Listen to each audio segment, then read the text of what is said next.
Are we live? All right. Happy Tuesday, everybody. I'm here. Let's get right down to business. Last week, we talked about Young Thug. Hey, Healthy Girl Gang. We talked about Young Thug being sued for $16 million immediately after being acquitted, after taking a plea deal for his RICO trial. We also talked about, uh, excuse me, we also talked about the beginnings of the Drake versus Kendrick thing. We're actually going to do a deep dive into that today. And we also talked about, I don't even know why I'm drawing a blank right now. My brain just goes all over the place.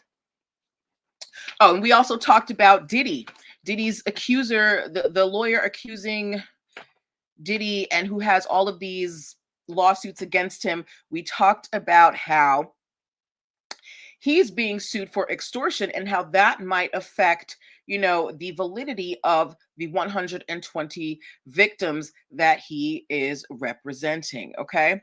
So today we have much more news stories and deep dive stories. Like we're going more in depth into the Drake story. We are talking about Wendy Williams, Guardian suing A&E over her documentary, talking about Angelina and Brad Pitt.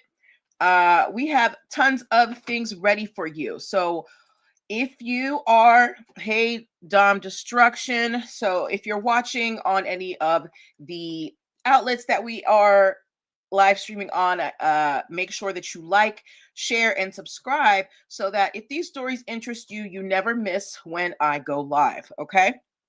So make sure that you like, share, subscribe. And also, if you would like to join in at any time during the live stream, if you are watching anywhere but Instagram, I am putting the join link in the bottom of the screen. So if you're watching on Facebook, if you're watching on YouTube, you can join this conversation live with me by using that link in the banner. Okay. And Instagram, you can just put in a request to join the live stream if you would like to comment on any of the stories that we covered tonight. All right. So right before we get started, let me introduce myself real quick. I'm Natalie Pierre-Lewis. I am a business formation expert. I'm an attorney of almost 2 decades experience, and I enjoy helping creatives and entrepreneurs learn business and legal concepts so that they can grow and scale with confidence. All right. If you are planning on, starting that new business in 2025, make sure that you download my free biz launch cheat sheet. It's going to help you choose and start your dream business in 7 days or less. Okay. Make sure you download the free biz launch cheat sheet. And not only that, also make sure that you book yourself a free 15-minute consultation if you are a first-time client. Okay. Now, all of that can be accessed over here. I thought I had changed that. Over here at Linktree/NPL Consulting Firm. Okay. So I want to hide that. Hey, Miss Whitney. Okay. So I've gotten all of that stuff out of the way. Let me put this banner back up. Again, if you want to join the conversation and you are watching anywhere on Facebook or YouTube, you can use that link in the banner to join the show. Okay. My regular co-hosts are in transit, so I don't be mad, but that's okay. But you guys can come on here and have a conversation with me. Okay. Okay, now let's get started. Okay, so our first story, we are coming off right with it. We are talking about Drake versus UMG, Spotify versus apparently everybody in the world. If you have heard about the Drake versus UMG a battle, or what's going on, please give me a thumbs up. We're going to break it down from top to bottom today, and I would love to have you guys join the conversation. So again, hit that join button on Instagram or use that link over there wherever we're streaming from StreamYard. Okay. So last week we talked about how Drake filed a lawsuit against Spotify, claiming false advertisement deceptive business practices, and violating the RICO Act. Since then, things have just gotten bigger and bigger. And I'm here to make, yes, like Fluffy Choco Drop said, make it make sense. Okay. So first thing we have to know is Drake is not sued. What Drake's legal team is doing is they are on a fact-finding mission. They're essentially asking the court to please provide us information so that we can prove these things that we believe happened. Now, Drake is claiming that UMG and Spotify and iHeart had a conspiracy to inflate the numbers for Kendrick's Not Like Us. They said that they used bots and payola. Yes, bots and payola. And, you know, they fired people at UMG who were loyal to Drake, and that, you know, they basically were trying to ice Drake out. Okay. Now, on a hip hop level, everybody has been saying, oh, Drake, you know, this is hip hop going on. Fluffy Choco Drop said, simp move. Nobody did this when his music was drowning the radio and everything else. Okay. All right. Let's, you very right. Very true. Okay. So Drake says that, you know, y'all are basically, these numbers for Kendrick are fake. Now, here's the research that I have found. Are you kidding me? Over the week. For if we didn't know, Drake's label Frozen Moments, it is under UMG. So is Kendrick's label TDE, Top Dog Entertainment, right? Now, Drake has been under the UMG label for about 15 years now. He has several songs where he talks about essentially carrying the UMG label on his back. You know, that he keeps the lights on there, and that, you know, he has talked about close relationship with head UMG, right? But here's the thing. I watched this interview called on Earn Your Leisure with someone who was close to the Drake camp. Drake's contract with UMG is coming to a close soon, and it is rumored that he is thinking about going independent. Now, think about hi, New Haitian. Think about all of the money that Drake has brought into UMG and what he could be worth, right? So from this interview, they said that Drake's buyout value for UMG could be around $600 million. In comes this Kendrick diss, and they're saying that essentially what UMG is trying to do is ruin Drake's reputation so that they can devalue him and pay him less when his contract is up with UMG. Okay. Another thing that Drake is claiming is that when it comes to the streaming game, because we know that the music industry has changed, when it comes to the streaming game, he's saying that streaming is a zero-sum game. If somebody is streaming Kendrick's music, that is a stream that he does not get. Okay, so he's basically saying if they listen to Kendrick, they ain't listening to me. So the other issues that he has against UMG is that they apparently licensed Not Like Us to Spotify and iHeartRadio at a 30% discount. He said that they also paid promoters and Apple to mislead the public. And they also said that they were messing with AIs, like, you know, you'll tell Alexa, hey, Alexa, play something. They are alleging that they had Alexa essentially rerouting people who wanted to listen to Drake's track and would take over Kendrick's diss track. Now, these are all of the things that his team is alleging. All right. Does anybody listening here now, does anybody believe that any of these things have credibility? Okay, so Drake is saying, you guys paid for this song to be as big as it was, and you're trying to devalue me because my contract is up and you don't want to pay me what I'm worth. So what he wants them to do now is turn over all of the books, all of the paperwork, so they can look over and see if what they're claiming, if there's any evidence to that, right?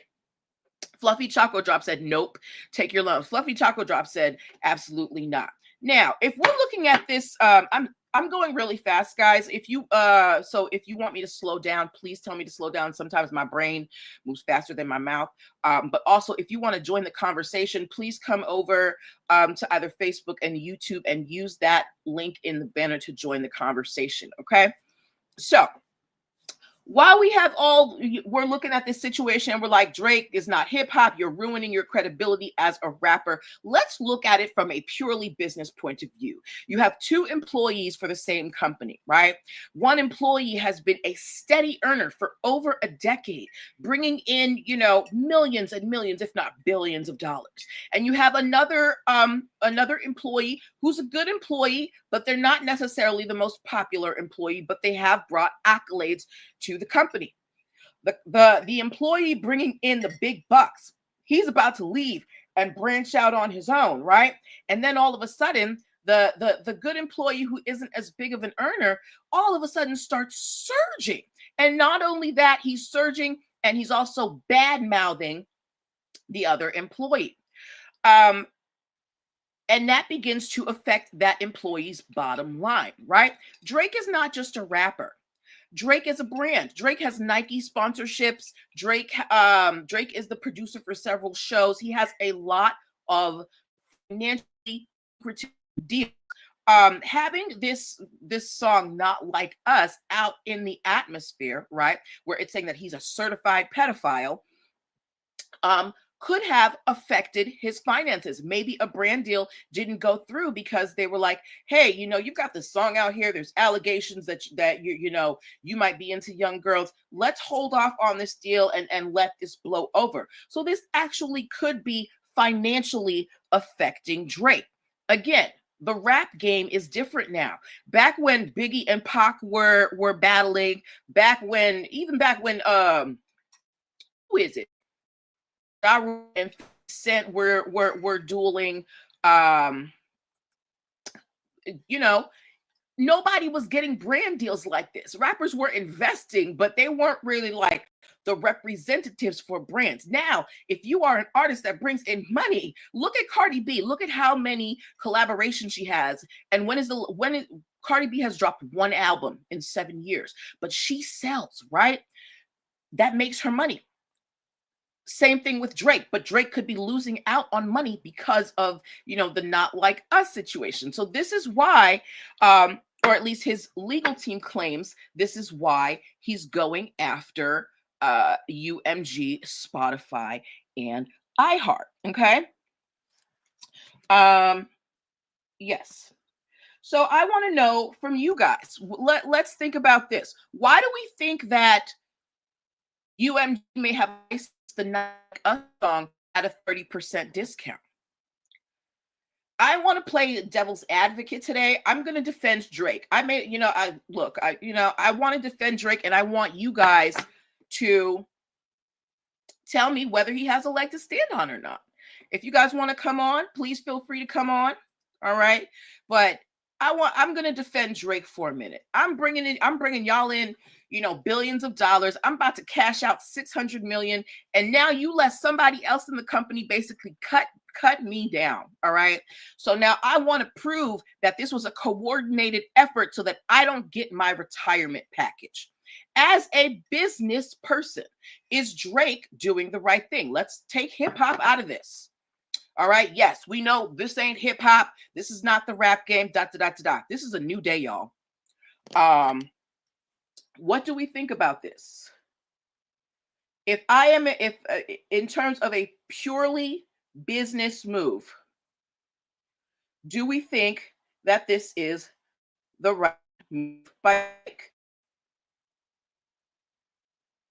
All right. Do we think this is the right move by Drake, or is Drake just being a big baby? Now, let's keep in mind, Drake did respond to every single one of Kendrick's, diss tracks. They went track for track, and Not Like Us blew everything out of the water. Of course, we know that happened. But if I'm a person who's about to cash out with UMG, and I feel like I'm worth 600 million and I might get something like 200, so there's $400 million at stake. What would you do? Wouldn't you lawyer up and say, hey, I want to look at those books real quick? What do y'all think? Don't leave me out here by myself, y'all, because my co-hosts couldn't make it tonight. They got churning things. But Fluffy Choco Drop said, nope, take your lumps. What do we think? Ooh, let me put this picture up. Hold on. Let me share this with y'all. How do I share? Sorry, y'all. Doing this on my own is a little... I haven't done it in a little while. So there we go. All right. Hopefully you guys can see that. Yes.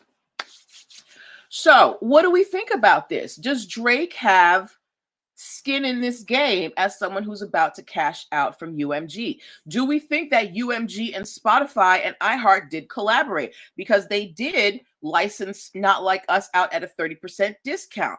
They did drop the copyright strike so that influencers and people on YouTube could review the songs and not get and not have their videos taken down. Keep in mind, they did do that for Drake's afterwards, right? But do we think that based on this, it's cool. Do we think that based on this, what is this? An ad? That based on this information, Drake has a leg to stand on? We're not talking about the rap game. We're talking about a strictly business game. All right. We have all come to the conclusion that Drake's rap career is over. Drake needs to go back to singing about, getting played by girls and what his and his feelings. So Fluffy Choco Drop is saying, but yes, it seems coordinated based on what you say. So you think that based on the fact that they licensed the song out at a 30% discount, even though records wise, Not Like Us was the most streamed diss track ever. It had a record. Fluffy Choco Drop said, is it illegal what UMG is doing, or is this just business? Hold on. Okay, before we get into that, Not Like Us was the most streamed diss track. It had a record single day streams. It spent 22 weeks on the Billboard Hot 100. And there were 6 million units sold of that song. Okay, so those were the stats for Not Like Us. One for what was Push Up or whatever Drake had was about half that, right? So Fluffy Choco Drop asked, is it illegal what UMG is doing, or is this just business?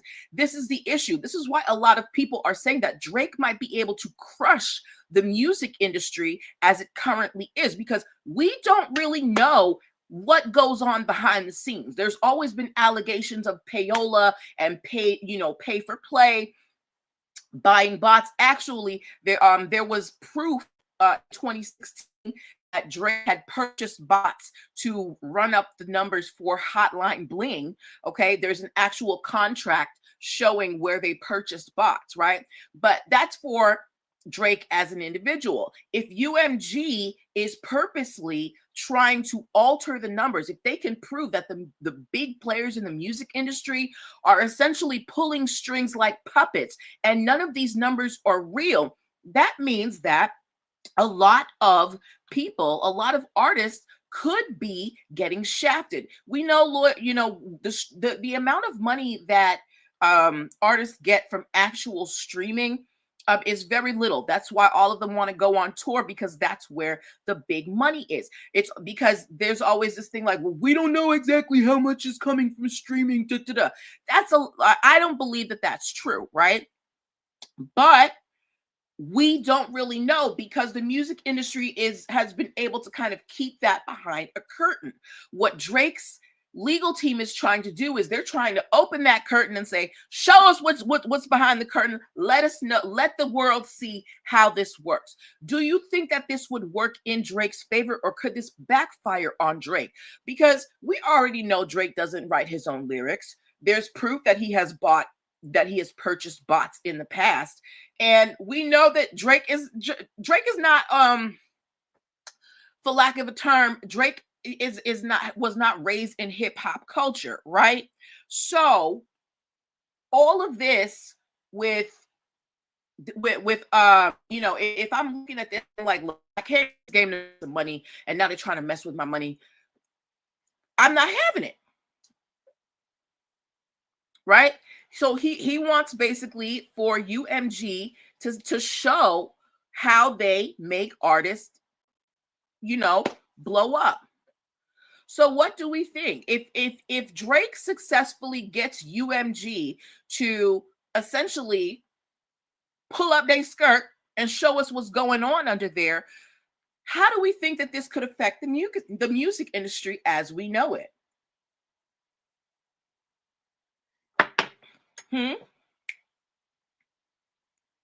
Think about that. If you and if he's being sued, he's also suing for defamation.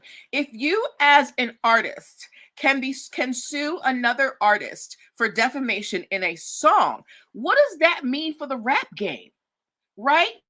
Diss tracks have been bone for the rap game for a long time. So if you can now be sued, either through the label or through yourself for saying a line in a diss track, and we all know they get wild disrespectful, what does that mean for the rap game? What does that mean for the rap game, y'all? I think it could detrimentally affect the rap game. It could stifle creativity. It could, there again, amazing songs have been made from diss tracks. Think about Ether, Sheether, Back to Back by Drake. Also, one key fact to know, in the history of hip hop, there've only been about 6 or 7 instances where someone has threatened to sue for defamation. Is the only person to actually try and go forward with something like that. 50 Cent threatened to sue Rick Ross for calling him an informant. Eminem tried to sue a magazine for releasing some racist lyrics he had written as a teenager.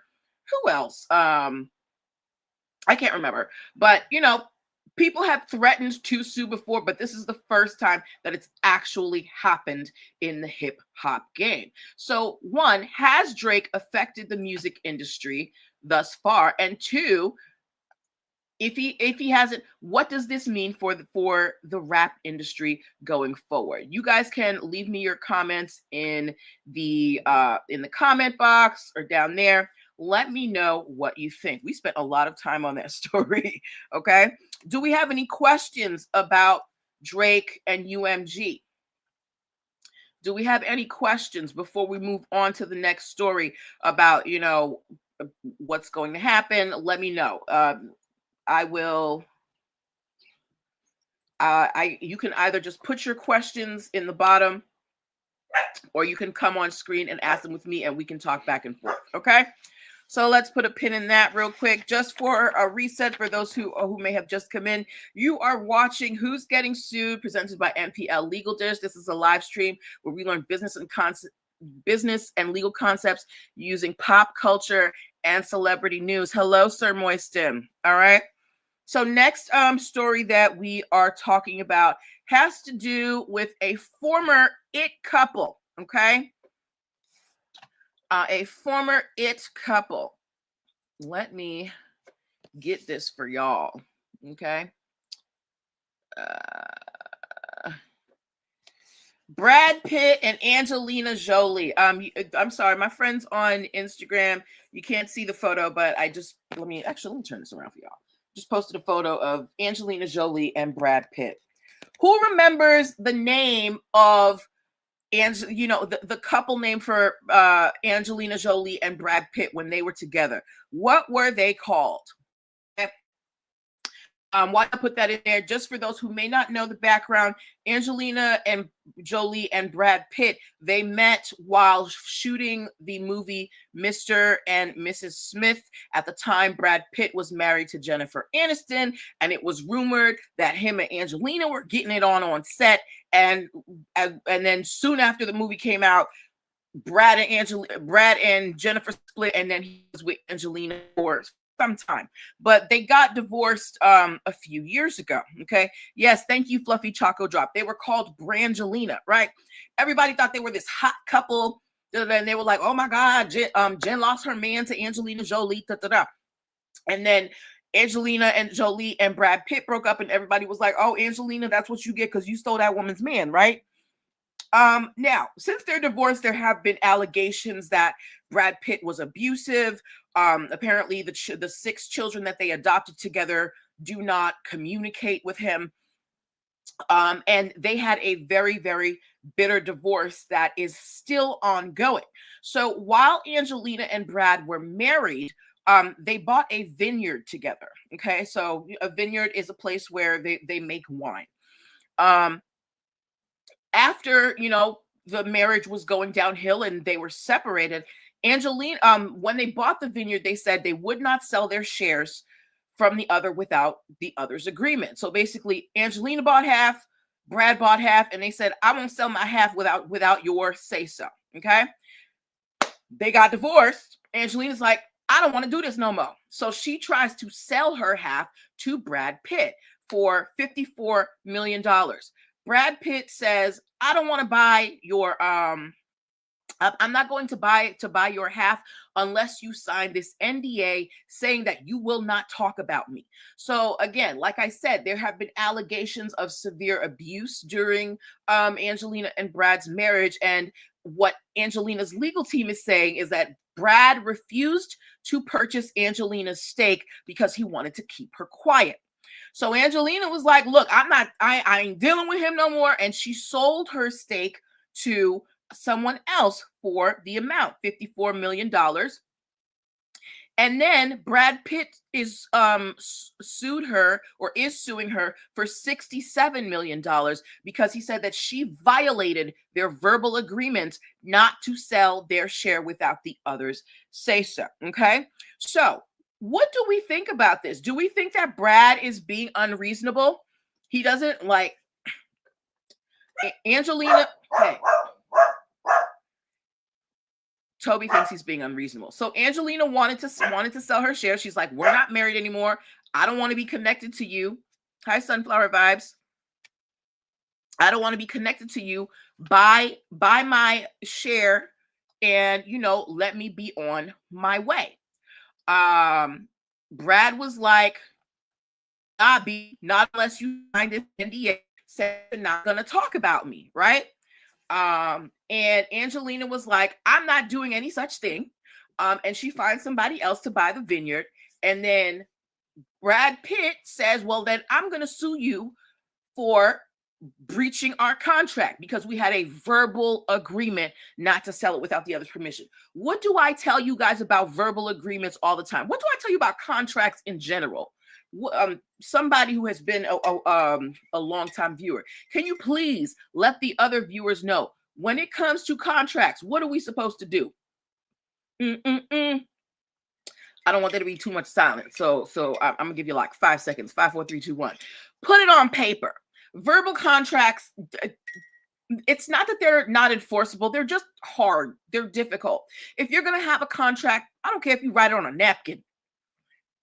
Have your agreements written on paper so everybody knows what is expected of them, so that you don't have to go and prove. And thank you, Fluffy Choco Drop. Write it down so that you don't have to go and you're collecting text messages and emails and trying to come up with,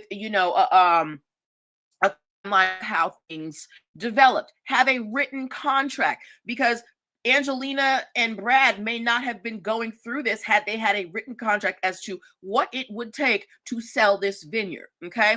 Now, in terms of forcing Angelina to keep this vineyard, you cannot force specific performance in a contract, right? So let's say I'm a performer for a show and I don't show up for my performance, right?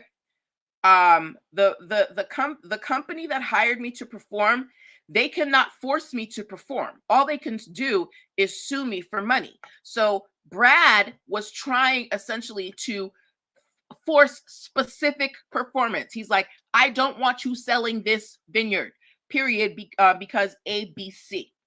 And Angelina's like, no, I don't want to be here. You cannot force specific performance. That is why we have contract law, so that you can get a remedy after. If you can force someone for specific performance, that is tantamount to forcing them into slavery. Forcing someone to do what they don't want to do is slavery, right? But if you have a contract, while you can't force them to do what's in the contract, you can force them to pay you some money if they violate the contract.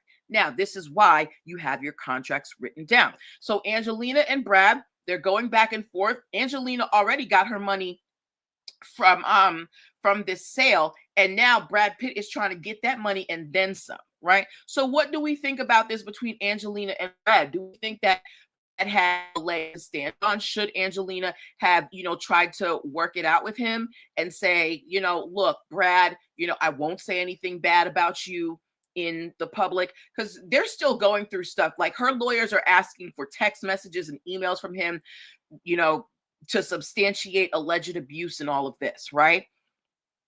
But they still have financials in common with each other. So what do we think could have made this a much simpler issue to resolve?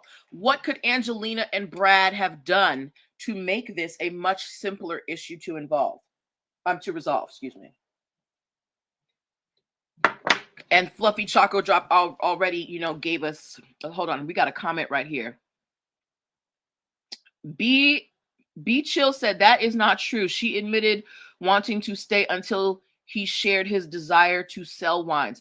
She was forcing him not to sell wine, and then said that alcohol and abuse broke up her marriage.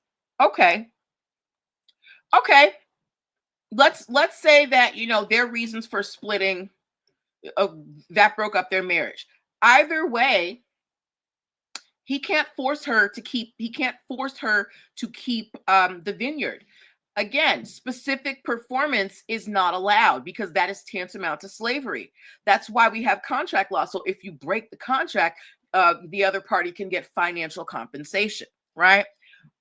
So if you're saying that she was forcing him not to sell wine, all right, and she's like, I want out. She said, buy my half of the vineyard if you're still here and want to sell wine.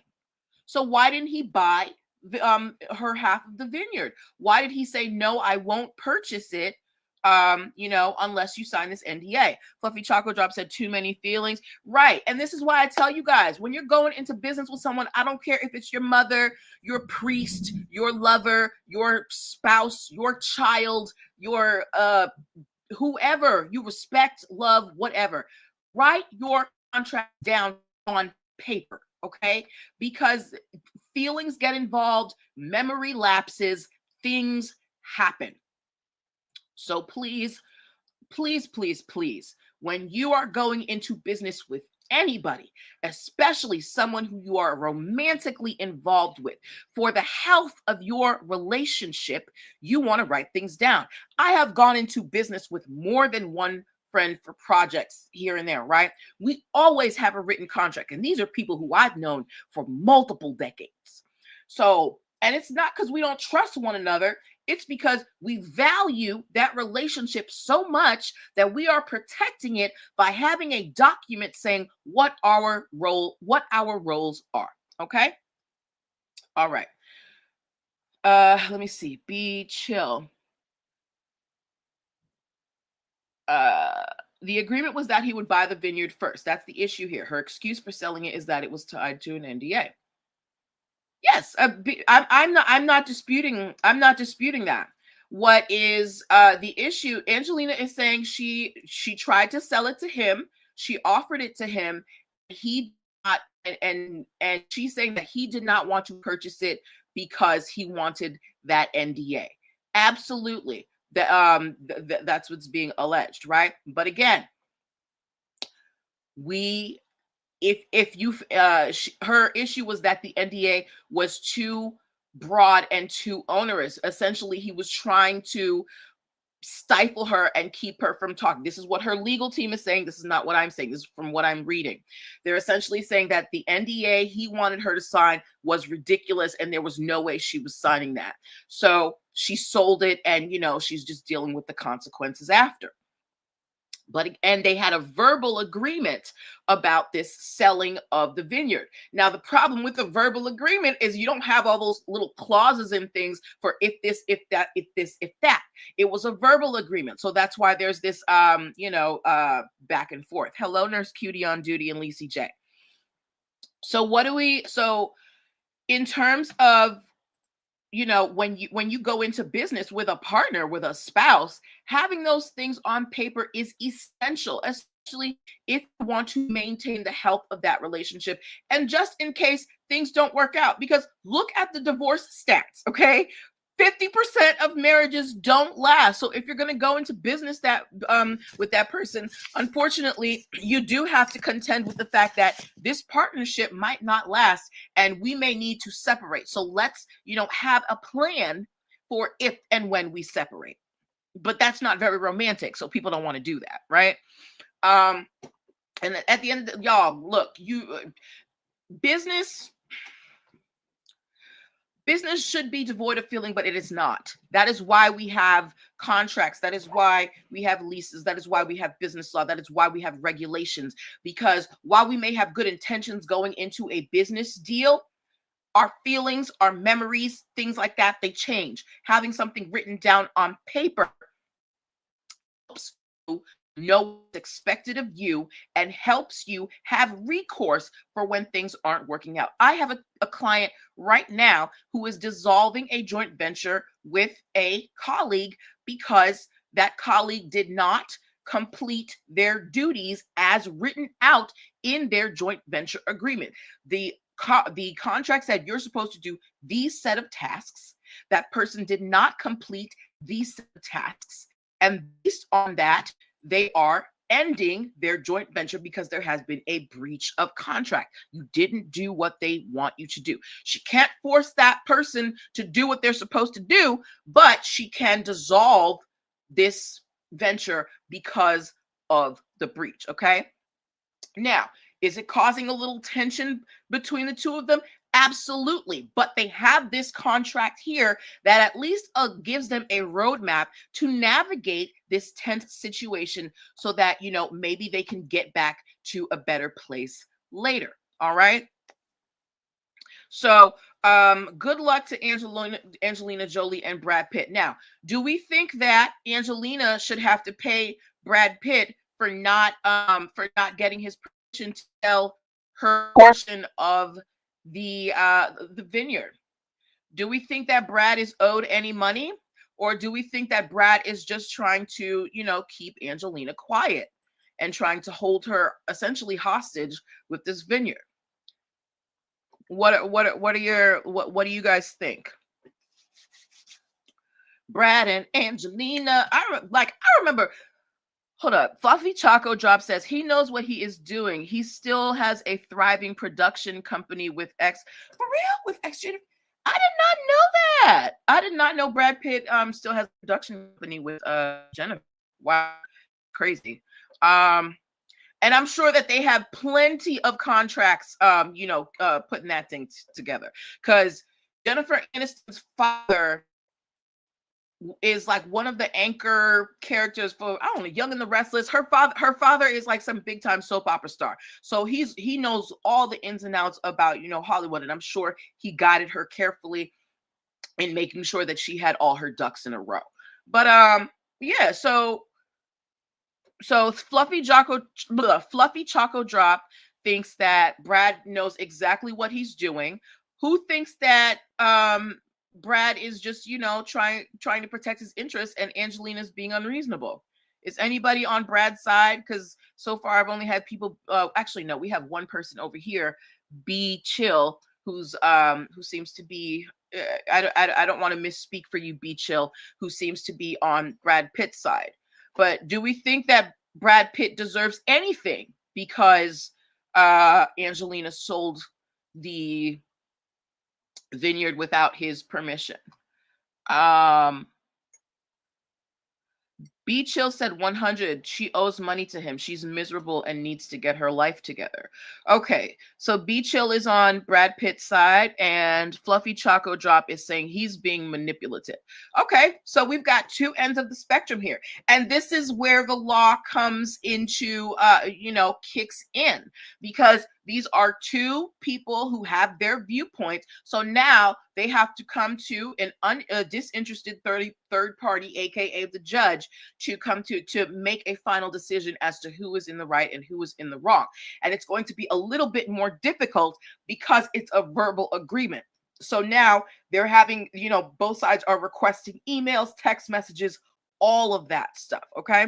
So again, this is just a lesson to you guys. Make sure that you have written contracts when you when you are going into business with anybody. Okay. It's just good for the health of the relationship. I don't know how better I can say it, but think about all the people who have violated contracts, right? You have and you violated, I can point out exactly where you violated. Whereas if it's verbal, I gotta say, well, we had an understanding, da da da da da. No, I'm not doing that with you. Write it down. Okay. All right. Any before we move on to our next celebrity of the evening? This next one makes me sad. For those of you who may have just come in, you are watching Who's Getting Sued, presented to you by NPL Legal Dish. This is where we learn business and legal concepts using pop culture and celebrity news. If you are planning on starting your business in 2025 and you are looking for some legal guidance, I encourage you to download my free Biz Launch cheat sheet. It's going to help you choose and start your dream business in 7 days or less. Okay. As well. And you can get that at linktree/consulting firm. As well, if you are a first-time client, I do provide free 15-minute consultations, and you can get that at linktree/NPL consulting firm as well. Okay. Moving on to our next story of the evening. Do we have any Wendy Williams fans in the house? Do we have any Wendy Williams fans in the house? Please give me a thumbs up if you are a Wendy Williams fan. Okay. Now, for those of you who may not know who Wendy Williams is, she is a celebrated radio host, television host. She was the queen of gossip, and unfortunately, recently her health has severely declined to the point that she is now permanently incapacitated with frontal lobe dementia. Okay. Let me see. Yeah, very sad. So I remember, if you guys remember,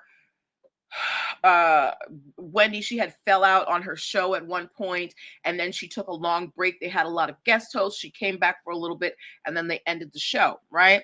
And then on social media, there was this whole thing.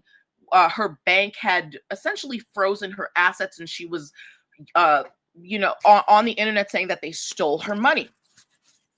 Shortly after that, Wendy was deemed incompetent. The bank felt that her actions were very erratic, so they froze her assets, and they requested that Wendy be assigned a legal guardian, an uninterested party to, basically look after her medical and legal and financial affairs, right?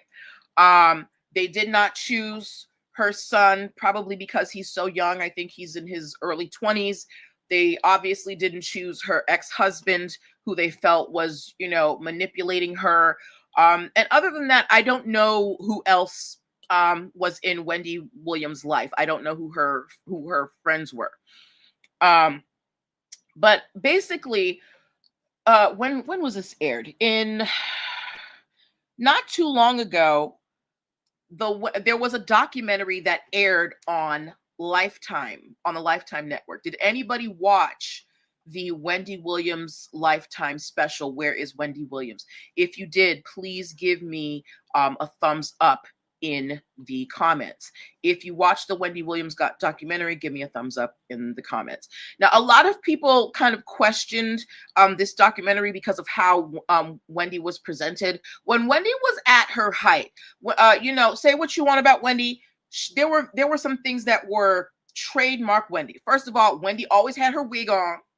The wig was laid. All right. Thank you, Fit Lawyer. And she didn't really talk about her personal life. You never saw the vulnerable side of Wendy in the public, right? This Lifetime documentary, which aired earlier this year, about February of this year, really like brought you in. They showed Wendy looking very un-Wendy like. And a lot of people said this is not how Wendy would have wanted to go out, right? So much so that the person who was appointed as guardian for Wendy Williams, Sabrina Morrissey, she sued A&E, which owns the Lifetime network. She sued A&E because she said that they took advantage of Wendy in her incapacitated state, right? Now, Wendy started going downhill, like her bank called the people on her, tried to get the people on her towards the end of 2022. But this was before she was declared legally incapacitated, right? This is before she had her guardian. So the bank was trying to get her a guardian. Early January 2023, Wendy, no, hold on. Yeah. So end of 2022, the bank is like, something's wrong with Wendy. January 2023, Wendy signs a deal with A&E as a talent agreement, right? A year later, A&E airs this special showing Wendy in a light that, frankly, people felt that she would not have wanted to be in. So the guardian, Sabrina Morrissey, she is suing for that they took advantage of her, that this is a violation, and and they're just taking advantage of her celebrity and her incapacitation. Now, remember, when you sign a contract, there are several stipulations as to what makes a contract valid.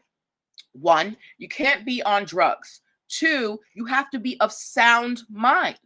And you have to be of age and a bunch of other things. So let's just take this on drugs and sound mind thing. It was common knowledge that at the end, Wendy had a bad drinking problem, right? And then, of course, you had the bank who was like, something's not right here. They're saying that she's not right in the head. So was Wendy in her right mind? Was she capable of signing a legally binding talent agreement contract with A&E in January of 2023, when the bank had already initiated proceedings to get her a guardian in 2022? What do we think about that? What do we think about that?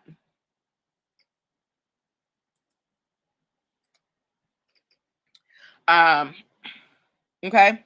Now, as this story continues, A&E is actually countersuing Wendy Williams' guardian, saying that she basically, the Gap Society, saying that she is suing over this documentary because she didn't want it aired, that basically she's mismanaging Wendy's affairs. Okay. So Sabrina Morrissey, the Guardian, goes to the court and says, hey, A&E took advantage of Wendy because she was not in her right mind when she signed this contract, and she tried to get the documentary held. She tried for them not to air it, but it got aired anyway, and now she's suing that basically they're exploiting Wendy. So they're countersuing against her and saying that she is defaming them and that she just doesn't want people to see how badly she's managing Wendy's affairs. Fit Lawyer 10 said, until she's adjudicated incapacitated, she can legally sign. Very true. Very true. Now, again, her bank initiated search for a guardian toward the end of 2022, right? Sabrina, hold on, let me check when Sabrina Morrissey. When was Sabrina Morrissey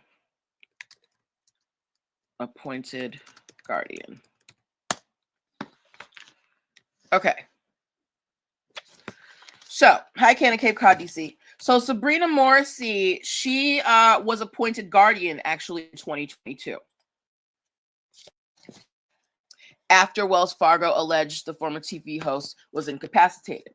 So, she was appointed at the end of 2022. So, how did they get Wendy to sign that contract at the beginning of 2023? I'm not exactly sure how the guardianship works. I don't know if Sabrina lives with Wendy or whatever, or if it's just kind of a transactional thing. But how was Wendy able to sign the contract at the beginning of January 2023, if she was assigned a guardian at the end of 2022, right? So that leaves some questions. Was Wendy in her right mind when she signed that contract? Did the production company take advantage of her? Because the Guardian's like, this is not how Wendy would have wanted to be remembered, right? But A&E is saying, look, Wendy was known for telling everybody's business, and this is what she would have wanted. How many of y'all believe that? If you believe that the way that Wendy Williams documentary was filmed and aired, if you think that Wendy Williams would have been happy with that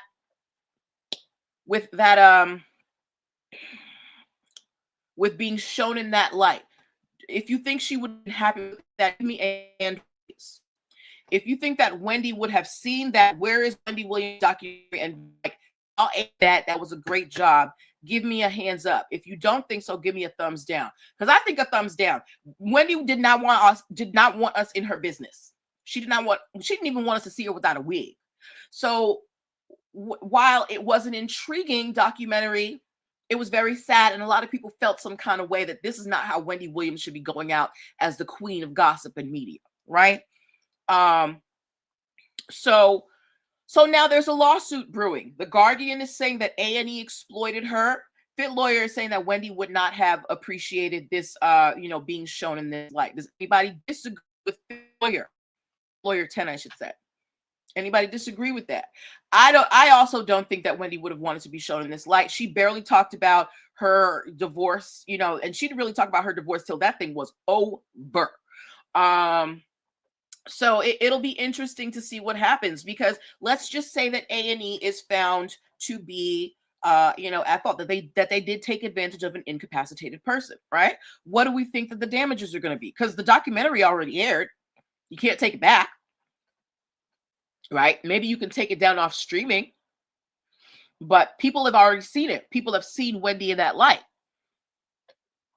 And while you may be able to get money for that, it's essentially changed the way that the public sees Wendy, right? Anybody agree with me? Let me know. Mm-hmm. Let me know. What do you guys think? Yes.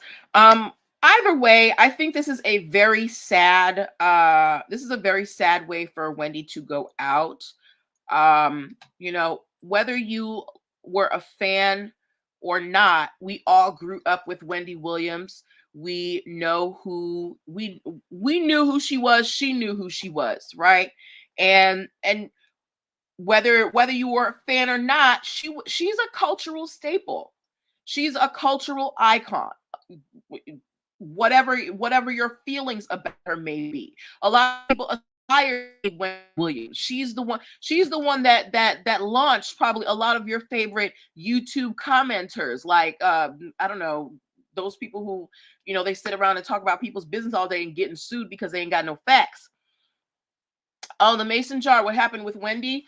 I'm not going to rehash the whole thing. You'll have to go back and watch. But essentially, Wendy Williams' guardian is suing A&E over the Lifetime documentary because she said that Wendy was not in her right mind. She signed a contract. A&E suing the guardian, saying that she just didn't want to air because she's messing up Wendy's finances. Okay? but you'll have to go back and watch that. Okay. All right. Moving on to a couple of more stories for the evening. Any questions on Wendy Williams before we move on? Any questions on Wendy Williams before we move on? This one is going to be a quick one. Do we have any Future fans in the house? If you are a Future fans, little Future fans, if you're a Future fan, please give me a purple umbrella. Give me that purple umbrella, because I remember him and Drake had that Purple Rain album together. Give me a purple umbrella. Give me a purple umbrella. Make sure I'm not missing any comments over here. Okay. All right. Okay, if you don't know who Future is, he is a big time rapper. He has a lot of children. He has done collaborations with tons of people. You know, you name it, he's probably collaborated them. And Future actually collaborates with foreign artists as well. And doing that has recently gotten him into a pickle. And I want to know if you guys think that if he should even be involved in this situation. Okay. So as you can see, if you're watching my screen, you can see this here, Instagram. You can see this red plane with wheels. This is called a limo jet. Okay. This vehicle, it is a Learjet that was turned into a street ready vehicle. It is owned by a company out of Wisconsin called MIK. Okay. Now, there is only one limo jet company, and they rent it out for, big time events and entertainers and things. But they're very, very private and very, very selective of how they want the limo jet used. It's usually just you're renting it for an event and you give it back. Future did a song recently with some UAE rappers by the name of Mohammed Ramadan and Sari Aboud for a song called Arabi, Arabi. Okay. And now the song is mostly in Arabic, except for Future's verse. But for the video for this song Arabi, the performers, the UAE rappers, when I say UAE, I mean United Arab Emirates. They're United Arab Emirates include Dubai, Qatar, Oman, all of those countries, right? These rappers, Mohammed Ramadan and Sari Aboud, they contacted MIK and asked if they could rent the limo jet for a production. Okay. Now, MIK said, all right, you can use it for a concert. You can use it for a presentation, but if you plan on recording with the limo jet, if you plan on putting on keeping it anywhere outside of a live event, we need to approve every single image. So they're like, look, if you're performing in Dubai and you have the limo jet on stage, that's fine.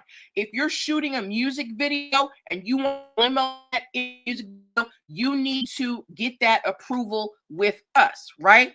So they made the video. They borrowed the jet. They did their performance. You can actually find the video online with Future. It's called Arabi Future. They're in the video. And the limo jet is prominently featured in the video. Okay, now remember, MIK said if you're going to have any video with our machine, we get the final say so. This was written in a contract, okay? And they said, we're only giving you permission to use it in live venues. Keep in mind, the Learjet, there's only like one or two of these in the world. Hi, Denise. There's only one or two of these in the world. It's very expensive. They're very selective about who they rent it to. These two rappers, after they shot a video where they did not get MIK's approval, they returned the Learjet and it was damaged. Keep in mind, this is a big money maker. Celebrities rent this limo jet out, when they're having a big party, they want to impress their friends. And you imagine you lend your car to somebody and they bring it back and they broke the handle off the door, right? So they returned the jet and it was broken. And not only that, they shot a video with the jet and did not get MIK's approval. As a matter of fact, you see the rappers walking all over the top. They're inside. They're filming. So MIK is suing Mohammed Ramadan and Sari Abood and Future. Now, what I'm wondering is, how did Future get in this? Future is a featured artist, right? So, Mohammed Ramadan and Sari Abood, they were just like, hey, UMG, can we get Future in this song? And UMG was like, cool, Future, go be in the song. And now Future, it might be involved in a lawsuit. Should Future even be involved? With this contract that MIK signed with the UAE rappers, should Future be anywhere in here? Or do we think that MIK is just reaching out at whoever they can sue, trying to get a dollar here and there? What do we think about this? Should Future even be involved in this lawsuit?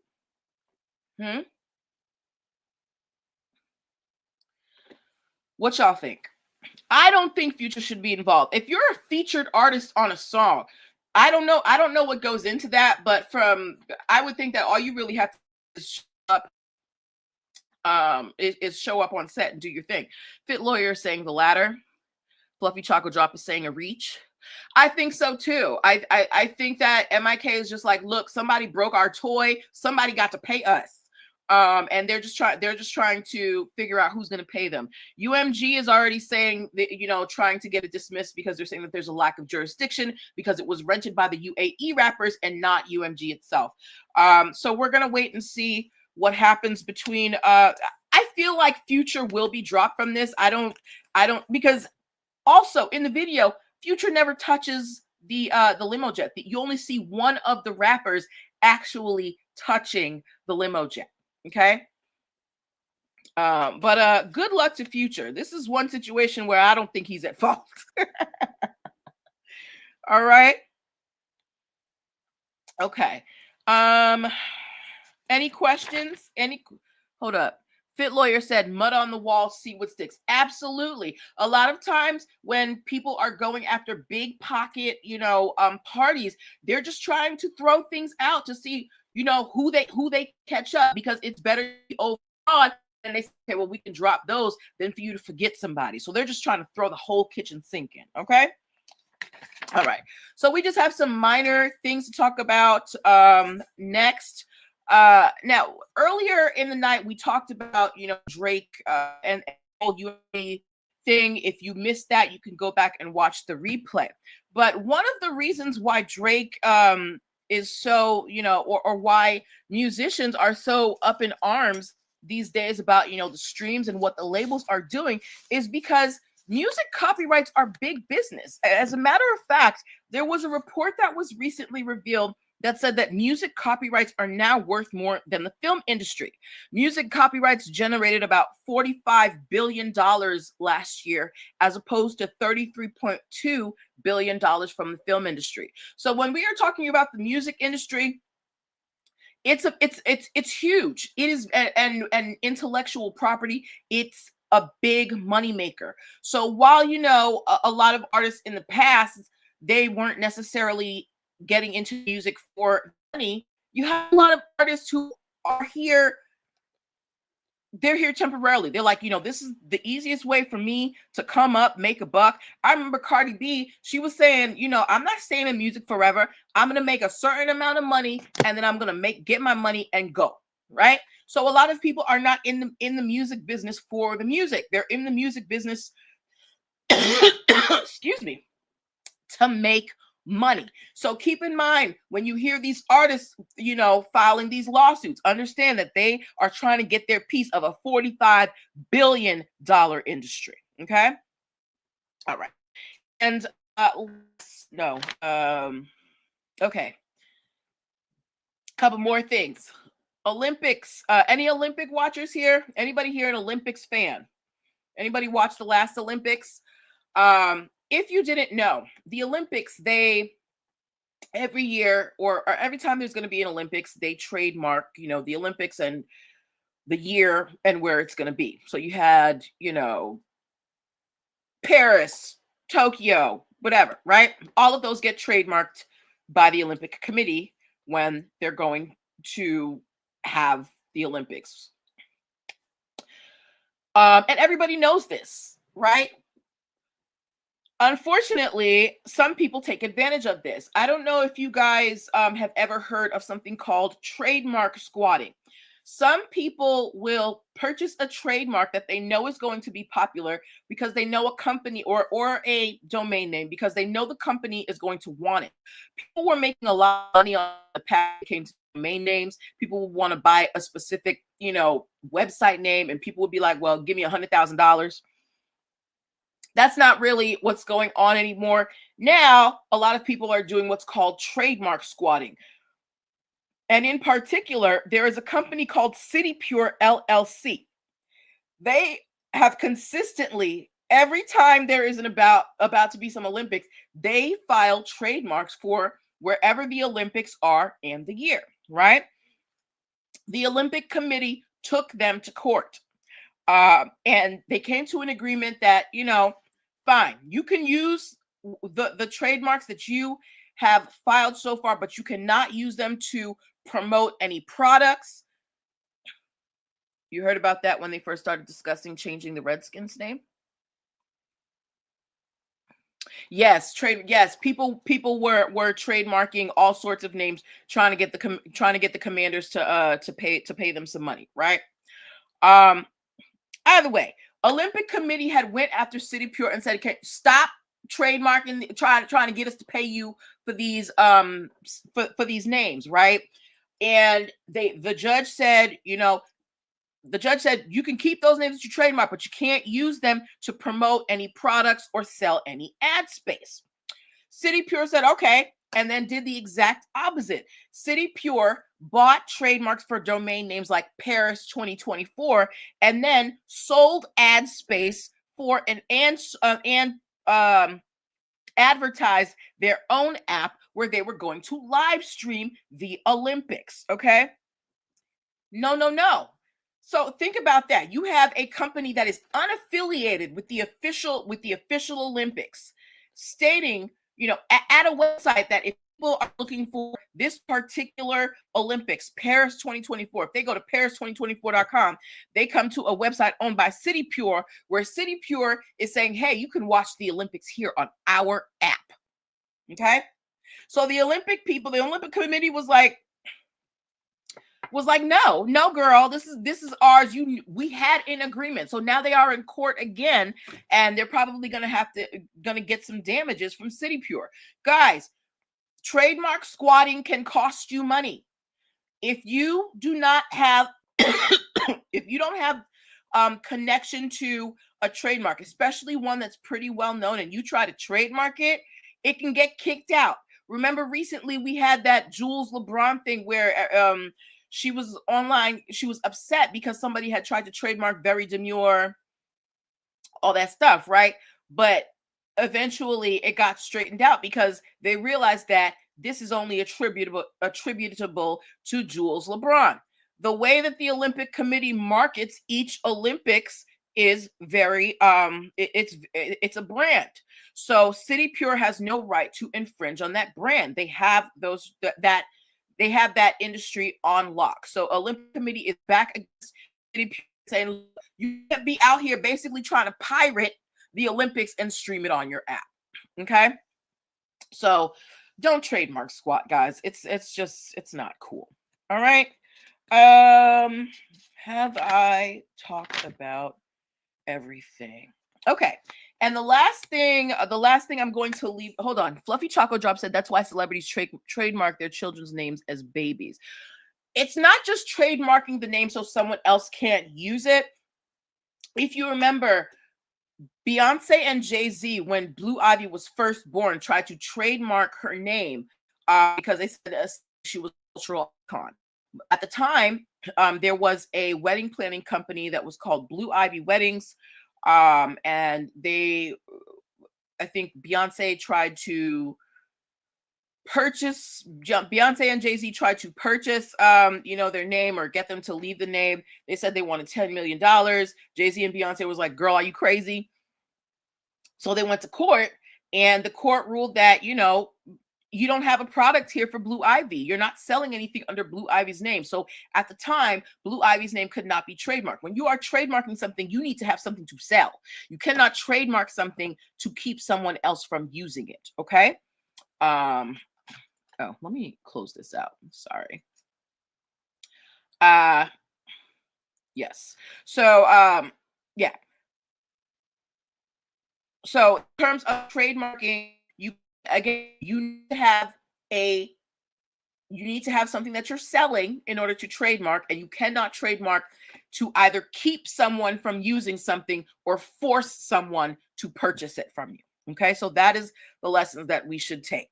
And finally, my friends who are planning to, get your trademarks together for the new year, you're going to want to do that as soon as possible, before January 18th, because the USPTO has some new fees coming up. Okay. Oh, thank you. You can watch the replay later. USPTO, along with eliminating the simple trademark application that was at a discount, they have added some new fees. If you do not provide enough info on your application, they are going to charge you an extra $100 on top of the $350 that it costs if they have to come back to you.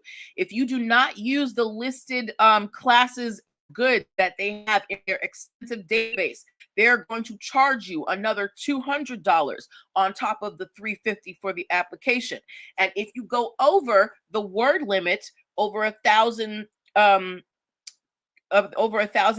words or characters in the free form box, because you choose not to use the classified, the classes and goods that they have on file, that's another $200 on top of the $350. So, ladies and gentlemen, if you are to be filing your trademarks, I urge you, get some type of consultation from an attorney so you don't spend more money than you need to. I provide free 15-minute consultations. I can help you streamline, so that you don't have to worry about, not having enough information or filling in the wrong box. Okay. So those are the stories that I had for you guys this week. We will be back next week on Monday at our regular time. Do we have any questions before we head out? I know we went over today, but I really wanted to get everything in today. Any questions before I sign off? For those of you who missed the earlier stories, you can watch the replay in just a few minutes. For those of you who were new and you left your comments, thank you so much for participating. I love it when you guys participate. Please don't be afraid to come online with me. I would love to have you guys on here and discuss this face to face with you. I would love to have you here on StreamYard with me. So I will be putting the link every week so that you guys can come up here and join me on the live stream. Okay. Again, if you are starting your business in 2025, am a business formation attorney, link /NPL consulting firm, book your free 15-minute consultation and